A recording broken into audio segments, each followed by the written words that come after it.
Hello everyone, Ogre27 Kane here today, and I want to do my top 10 strategy tactics Nintendo Switch games. Let's do an overview and talk about what this video is going to be. So at first, I wanted to label this video Top 10 Strategy Tactical Turn-Based RPGs, but then I realized some of these aren't RPGs and some of these aren't turn-based. I do have to mention, there is another game, Valkyria Chronicles, that I would have loved to put on here, but for some reason I can't capture that game, so shoutouts to that. Other than that, it's a pretty solid list in my opinion. Let's check out number 10.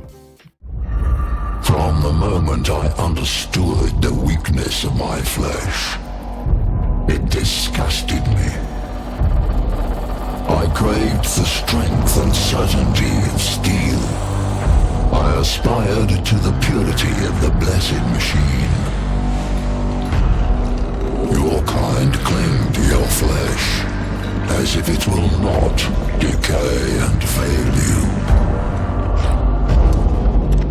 But I am already saved. For the machine is immortal.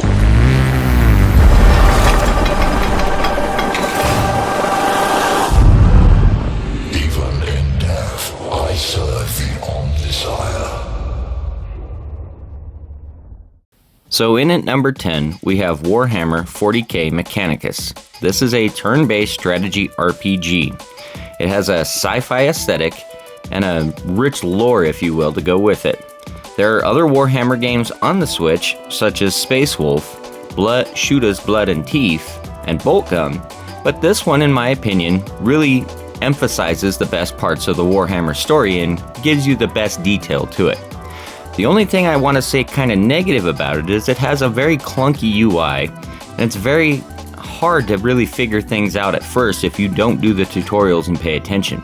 It doesn't work like most other turn-based RPGs, so let's move on now to our number 9 spot.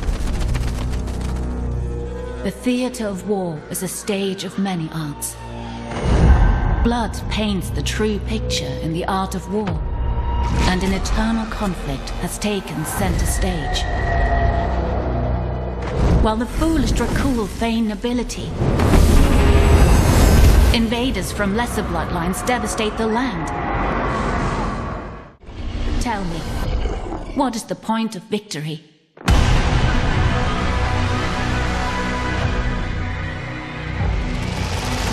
When all you can celebrate is the end of the world. So here at number 9, we have Immortal Realms Vampire Wars. This game is a really cool military-style tactical RPG. It is based around your units and the units having strength and having commanders, which can grow and level up and increase their strength. But it's built more on a open-world sandbox mentality of gameplay. Yes, there is a campaign to this game, and it is pretty fun, but it has some really big difficulty spikes, if you will, that are hard to overcome, and it really pushes you into mainly playing the sandbox mode. Now, that aside, it doesn't really bother me, as the sandboxes are pretty large and the game will keep you engaged for a long time. And the unit types and enemy types are pretty cool and interesting and have their own animation features. I love how military-minded this game is, but be aware you're in for a bit of a ride. So let's move on now to our next game at number 8.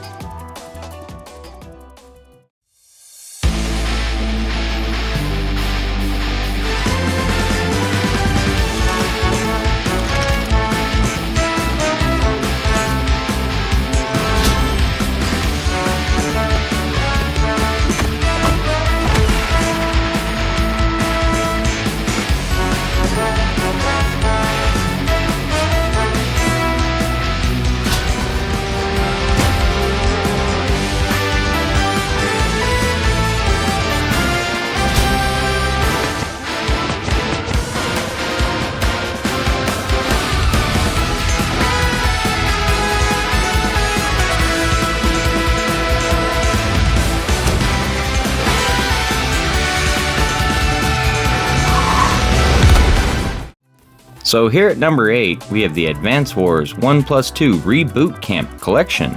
This contains Advanced Wars 1 and Advanced Wars 2 Black Hole Rising.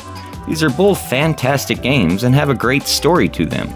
But I will say, neither of these games are RPGs in any way, shape, or form. There is no really leveling up or growing in any sense or shape. Most of this game is designed around you using your elements in tactical surprise or tactical maneuvering around your enemy. You have a lot of similar enemy types, and there's really no way to outmaneuver or outclass your game just by overpowering them. This game is entirely built around how you play the battlefield and how you use your unit types. Yes, you can go and restore certain enemy types by capturing buildings and growing them or repairing them, but they're not the same thing as what you consider a typical RPG. So let's move on now to number 7.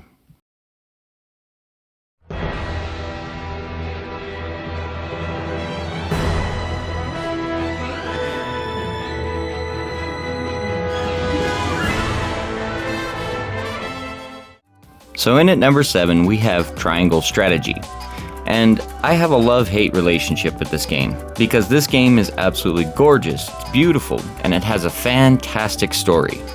Now, when I first started playing this game through, it was fairly new, and they didn't really have much in the way of explaining how the story system works with the game's continuity. As you get into the game and you realize some of the characters you wanted to keep on your team, you can't use anymore because you screwed up in some dumb decision 4 battles ago, it really punished me a lot, and I began my hate part of the relationship with this. Now recently, they've done an update that allows you to go back and replay a lot of those battles. That kinda has removed a lot of that tension for me and has given me cause to go back and really enjoy this game again. Now I have it at number 7 and not higher because of this reason, and I really haven't fully gone back and enjoyed that mechanic. That being said, I have to be fair to the developers because they must have heard other people complaining about this for them to go back and include this feature. This is definitely a strategy tactical turn-based RPG and probably the closest thing to a Final Fantasy Tactics that we have on the Switch. So let's move on now to our next game.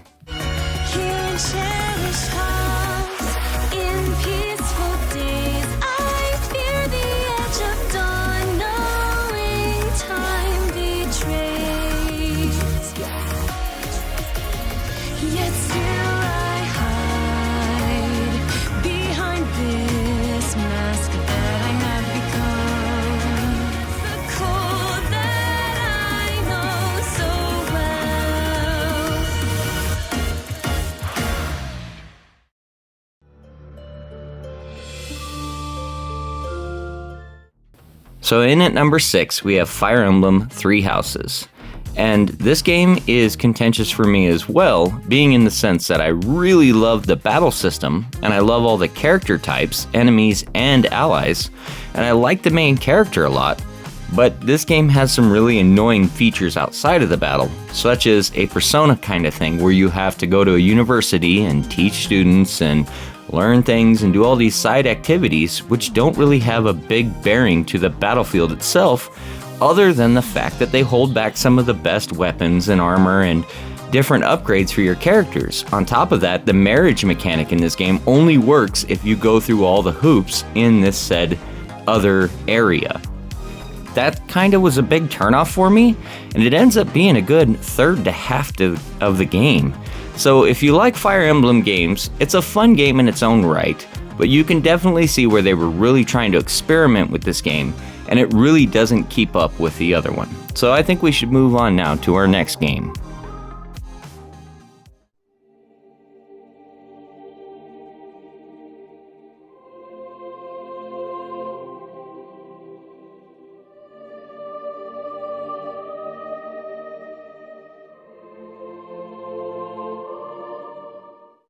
So in at number 5, we have the Doof Chronicle. And this game is the one that I would consider not really turn-based. Yes, it does have a turn order because each character has movement and they have their auto attack and all of that. But at the same time, you can really control and manipulate everything on the battlefield in real time as it's happening. The positioning and maneuvering of this game makes it one of my favorites in terms of actual military tactics and prowess. This game harkens back to the Ogre Battle series, if you're familiar with that, and it really utilizes the strengths of maneuvering, where it's not just constrained to a turn-based algorithm. All that being said though, the game limits you to only 4 characters at a time, with their backups, and it really limits what you can do on the battlefield. This is the only disappointing feature of this game, and frankly the reason why it's not higher. If I could command an army of say 8, 10, or 12 on a much larger battlefield, this game would be my number 1 without a doubt. So I really hope they keep trying with this series and give us another one that really expands all these features. Let's move on to the next game.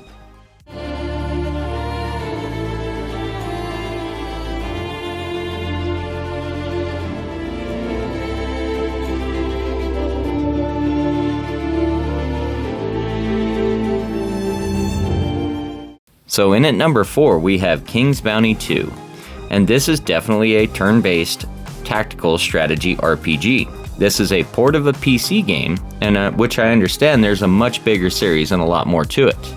I really hope they give us more of these games because I highly enjoyed this. Your character units and character groups have their own level expansion and growth, but the game is highly built around your main character and how they interact with the world itself.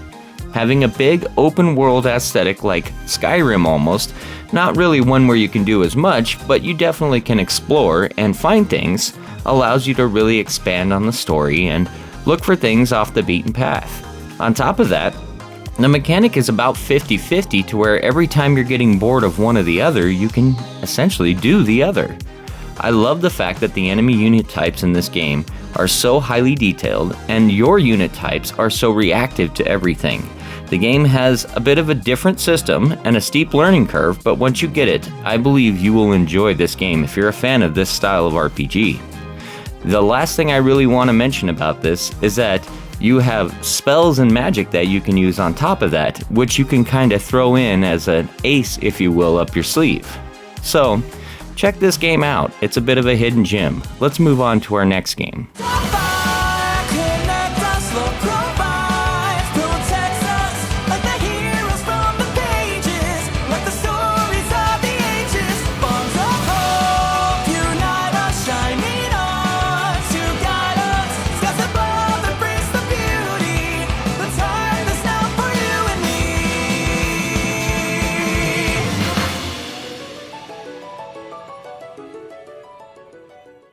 Fire Emblem! Engage! So in at number 3 we have Fire Emblem Engage, and this game is my favorite of the 2 on the Switch. This game is all about the battlefield. Everything that you do really revolves around your actions on it. Yes, there are story beats and elements in between, and there are cutscenes and a lot of other cool animations, as you're seeing right here, but everything revolves around what you do. Even after you finish a battle, you can go and explore the battle and hopefully find other elements around that can help you. I really love this system, and I love the fact that this game includes tons of other elements from other Fire Emblems, and even lets you engage, rather, if you will, with certain heroes, which give you an edge on the battlefield. It allows another era of strategy and tactical element to this game that you don't really see in some of the others. Now, the story is a little weak, it's not really something to highlight here, but the story does its job and it carries on well, and frankly for me it's all about seeing the new different upgrades to each ally and seeing the new weapons and seeing new systems, and I can't speak highly enough, so check this game out. It is definitely one of the best we've had in a long time.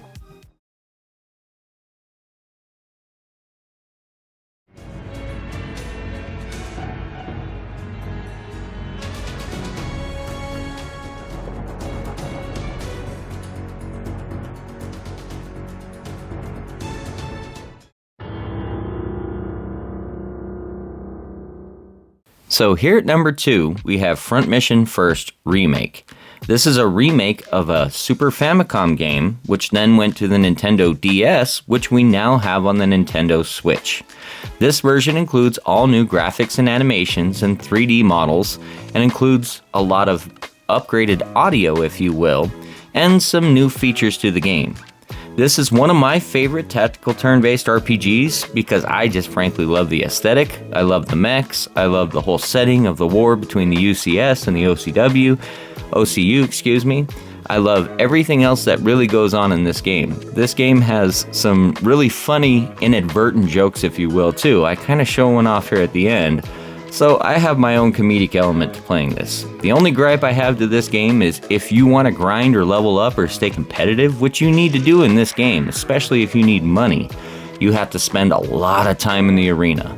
I really hope they would have fixed this, but it is what it is and I'll take it. I'm super stoked for the Front Mission 2 remake and I'll let you know when I get it. Let's move on to our number 1.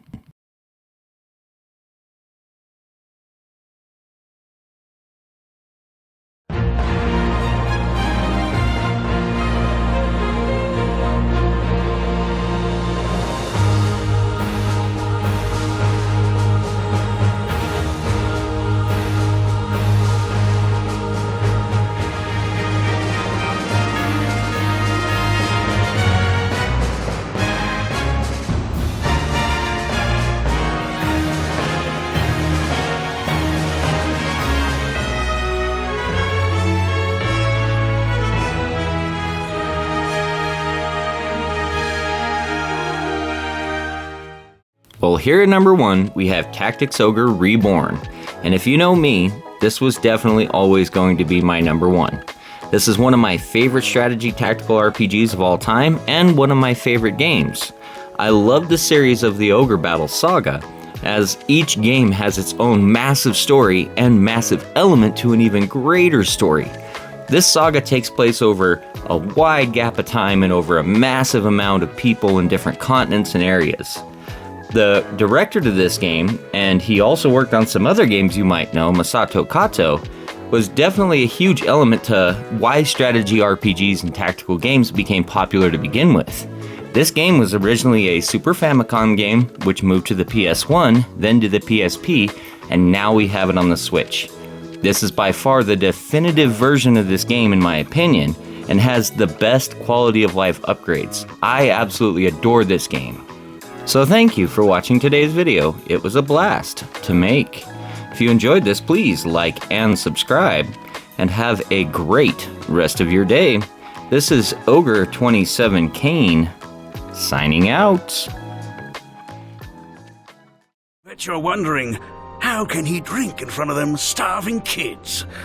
What I want to know is, would drinking elsewhere change anything? It won't fill their bellies, that's for sure. True. This is the bottom of the cask, boy. Lees and dregs. Got our share of refugees, too, thanks to you and your kind. You're suggesting I drove those children here? I was just thinking what a shame it was that a sword arm like yours languishes in a town like this.